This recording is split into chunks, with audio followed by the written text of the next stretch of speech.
السلام علیکم ورحمۃ اللہ وبرکاتہ۔ تقریباً میرے خیال سے اسی ہفتے میں جو ہے 3 مرتبہ جو ہے 3 آدمی کے انتقال کا اعلان کرنا پڑا، اور اپنے محلے سے ہی اپنے محلے میں اور اسی طریقے سے پڑوس میں ہی جیسے راجو پٹی ہے تو دو آدمی کا وہاں انتقال ہوا اور 1 آدمی کا اپنے محلے میں انتقال ہوا۔ تو بہرحال آس پاس میں لوگ انتقال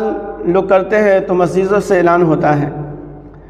یہ آئے دن ہم لوگ اعلان سنتے ہیں، خود اعلان کرنے والا بھی اعلان کر رہا ہے اور اعلان سننے والا بھی اعلان کو سن رہا ہے کہ فلاں صاحب کا انتقال ہو گیا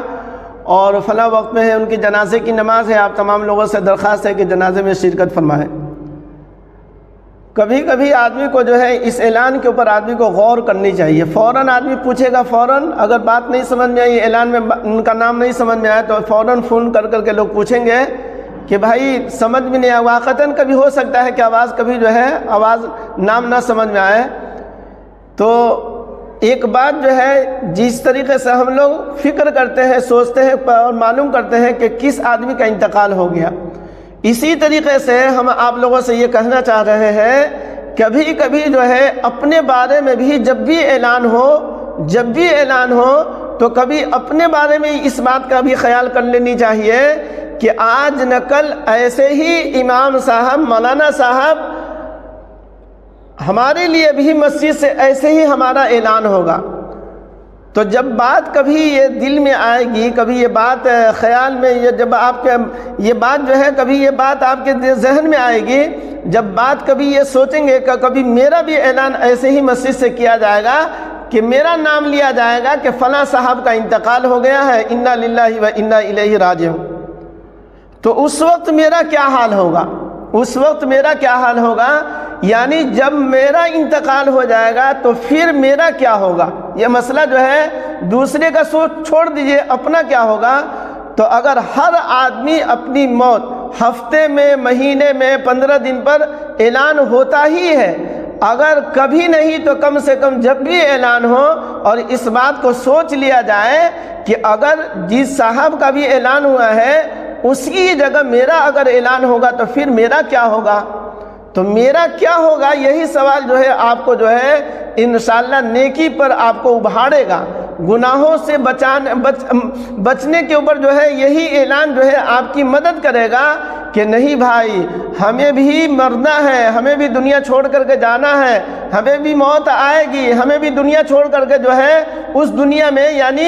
آخرت کی دنیا کی طرف منتقل ہونا ہے، ہمیں بھی قبر میں جا کر کے لوگ لٹائیں گے، ہماری بھی جنازے کی نماز ہوگی۔ اس طرح آدمی اگر سوچ لے تو انشاءاللہ کچھ نہ کچھ جو ہے فکر ہو جائے گی اپنی آخرت کی تیاری کرنے کے لیے، ورنہ آدمی جو ہے ہر وقت آدمی غافل بنا ہوا ہے، غافل بیٹھا ہوا ہے، اور آدمی یہ نہیں سوچتا ہے کہ میرا بھی کبھی اسی طریقے سے میرا نمبر آئے گا۔ تو اگر آدمی اپنی موت کو یاد رکھے، اپنی آخرت کو یاد رکھے، اور اپنی آخرت کو یعنی اپنی قبر کو اور اپنی آنے والی جو زندگی ہے یعنی آخرت و ہماری آنے والی جو زندگی ہے ہمیشہ کی وہ زندگی ہوگی، لامتناہی زندگی ہوگی، وہ زندگی کبھی ختم نہیں ہوگی، یا تو اللہ تبارک و تعالی جنت کا فیصلہ فرمائیں گے یا تو جہنم کا فیصلہ ہوگا، یا تو جنت کا فیصلہ ہوگا یا تو جہنم کا فیصلہ ہوگا۔ اور اللہ تبارک و تعالی نے ابھی دنیا میں اللہ نے ہمیں زندگی دی ہے، حیات دی ہے، تو ابھی اللہ تبارک و تعالی نے ہمیں ابھی موقع دیا ہے، ابھی ہمیں مہلت دی ہے، ابھی اللہ نے ہمیں فرصت دی ہے، اللہ تبارک و تعالی نے ابھی اختیار دیا ہے کہ ہم اچھا کام کرنا چاہے تو کر سکتے ہیں، 5 وقت کی نماز کی پابندی کرنا چاہے تو کر سکتے ہیں، اسی طریقے سے نفل دوسری عبادت کرنا چاہے تو کر سکتے ہیں، اسی طریقے سے گناہوں سے بچنا چاہے تو گناہوں سے بچ سکتے ہیں۔ جو آدمی اس طرح اپنی زندگی کو گزارنے کی کوشش کرتا ہے، اللہ تبارک و تعالیٰ اس کی زندگی ویسے ہی گزارنے کی اللہ تبارک و تعالیٰ اس کے لیے جو ہے راستہ آسان فرما دیتے ہیں۔ تو اللہ تبارک و تعالیٰ سب سے مطالبہ کرتے ہیں کہ اچھی زندگی گزارو، پاکیزہ زندگی گزارو، صاف ستھری زندگی گزارو، میری فرما برداری کرو، میری اطاعت کرو، میرے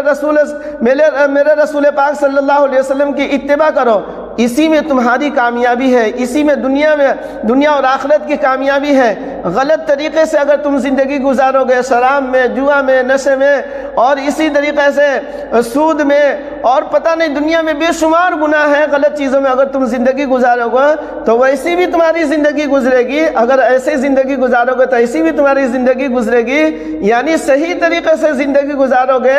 تو تمہاری صحیح زندگی بھی گزر سکتی ہے، غلط طریقے سے زندگی گزارو تمہاری ایسی بھی زندگی گزر جائے گی۔ لیکن گزرنے کے بعد جو ہے ایک پلیٹ فارم آئے گا موت کا، موت کا جب پلیٹ فارم آئے گا تو پھر جو ہے اب ہم اچھا بننا چاہے تو اچھا بن نہیں سکتے ہیں، یا برائی کے راستے پہ چلنا چاہے تو برائی کے راستے پہ، یعنی اب ہم کچھ نہیں کر سکتے ہیں، اس لیے کہ پلیٹ فارم پر جو ہے ہماری گاڑی پہنچ چکی ہے، یعنی موت کے اسٹیشن پر آ کر کے اب ہم آ کر کے کھڑے ہو چکے ہیں۔ اب یہاں سے آگے ہماری گاڑی نہیں جائے گی، کہیں نہیں جائے گی، نہ دائیں جائے گی، نہ بائیں جائے گی، نہ سامنے جائے گی، نہ پیچھے جائے گی، نہ اوپر جائے گی، نہ نیچے جائے گی، ایک جگہ آ کر کے، یعنی موت ایک ایسا اسٹیشن ہے، آدمی وہاں آنے کے بعد جو ہے وہاں ایسا ٹھہرے گا کہ دائیں بائیں کچھ نہیں کر سکتا ہے۔ تو اللہ تبارک و تعالیٰ نے ابھی ہماری زندگی کی گاڑی چل رہی ہے، زندگی کی گاڑی چل رہی ہے۔ جب موت کا فرشتہ آئے گا، موت کا ٹکٹ لے کر کے اللہ کے پاس سے آئے گا، اور اس وقت جو ہے اللہ تبارک و تعالیٰ جہاں کا، یعنی اللہ تبارک و تعالیٰ جہاں کا، جس زمین کا اللہ تبارک و تعالیٰ نے فیصلہ کر دیا ہوگا،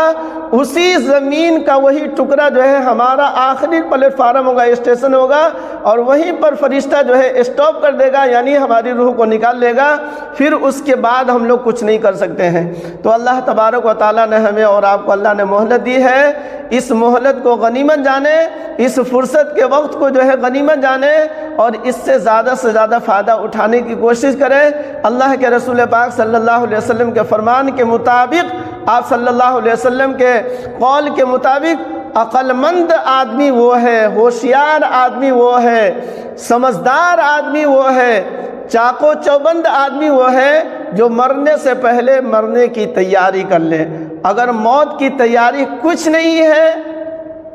پوری تیاری ہماری اور آپ کی دنیا کے لیے ہو رہی ہے۔ صبح میں آنکھ کھلتی ہے، دکاندار ہے تو دکان پر چلے گئے، شام تک رات تک دکان پر ہے، آئے کھا پی کر حساب کتاب کر کر کے سو گئے، پھر صبح اٹھے پھر وہی دکان، پھر وہی دوری۔ اسی طریقے سے کاروبار کرنے والے، بزنس کرنے والے، تجارت کرنے والے، نوکری کرنے والے، مزدوری کرنے والے، ان کا بھی یہی معمول ہے کہ صبح میں اٹھیں گے، نہا دھو کر ناشتہ پانی کیے، اپنے کام پر لگ گئے، اپنے کام میں نکل گئے، اپنے کام میں لگے ہوئے ہیں۔ پھر شام میں تھک ہار کر گئے، کھا پی کر کے، فریش ہو کر کے، کھا پی کر کے پھر سوئے، پھر صبح میں اٹھے۔ یہی ہماری زندگی ہے، نہ اس میں نماز ہے، نہ اس میں قرآن ہے، نہ اللہ کا ذکر ہے، نہ اللہ کا دھیان ہے، نہ اللہ کا خوف ہے، نہ اللہ کی خشیت ہے، نہ اللہ کی معرفت ہے، کچھ نہیں ہے۔ ایک عام زندگی، جس طریقے سے ایک جانور زندگی گزار رہا ہے کہ وہ بھی کھاتا ہے، وہ بھی پیتا ہے، وہ بھی سوتا ہے، وہ بھی گھومتا ہے، وہ بھی پھرتا ہے، وہ بھی اپنی ضرورت کو پوری کرتا ہے، ویسے ہی انسان بھی کر رہا ہے۔ تو جانور میں انسان میں کیا فرق رہا؟ دونوں کے اندر اللہ تبارک و تعالیٰ نے فرق کیا ہے کہ ایمان والا اپنے ایمان کے بدولت جو ہے اللہ تبارک و تعالیٰ، ایمان والوں کو اللہ تبارک و تعالیٰ نے ایک طریقہ دیا ہے کہ کس طرح ہمیں زندگی گزارنی ہے۔ 5 وقت کی نماز ہے، اسی طریقے سے اخلاق ہے، اسی طریقے سے لین دین ہے، معاملات ہے، سچ ہے، جھوٹ ہے، صحیح ہے، غلط ہے، سارا معاملات جو ہے انسانوں کے ساتھ جو ہے ایمان والوں کے ساتھ جڑا ہوا ہے۔ لہٰذا ہم مسلمان ہیں تو مسلمان بن کر کے زندگی گزارے، اپنے ایمان کے تقاضے کے مطابق جو ہے ہم لوگ عمل کریں، تو انشاءاللہ دنیا اور آخرت دونوں ہماری اچھی ہوگی۔ ورنہ دنیا بھی تباہ اور برباد تو ہے ہی، اور آخرت بھی اس سے بھی زیادہ تباہ اور برباد جب ہوگی تو دنیا میں بھی ناکام رہے اور آخرت میں بھی ناکام رہے، یہاں بھی خسارے نقصان میں رہے اور وہاں بھی گھاٹے میں رہیں گے، تو بتائیے کہ عقل مند ہم نہیں ہوں گے بلکہ ہم بیوقوف کہلائیں گے۔ اس لیے اللہ تبارک و تعالیٰ نے ابھی مہلت دی ہے تو اس کو جو ہے غنیمت جانے اور اس سے زیادہ فائدہ حاصل کرنے کی کوشش کرے کہ اللہ تبارک و تعالیٰ ہمیں دنیا میں رہ کر کے آخرت کی پوری تیاری کرنے کی اللہ توفیق عطا فرمائے۔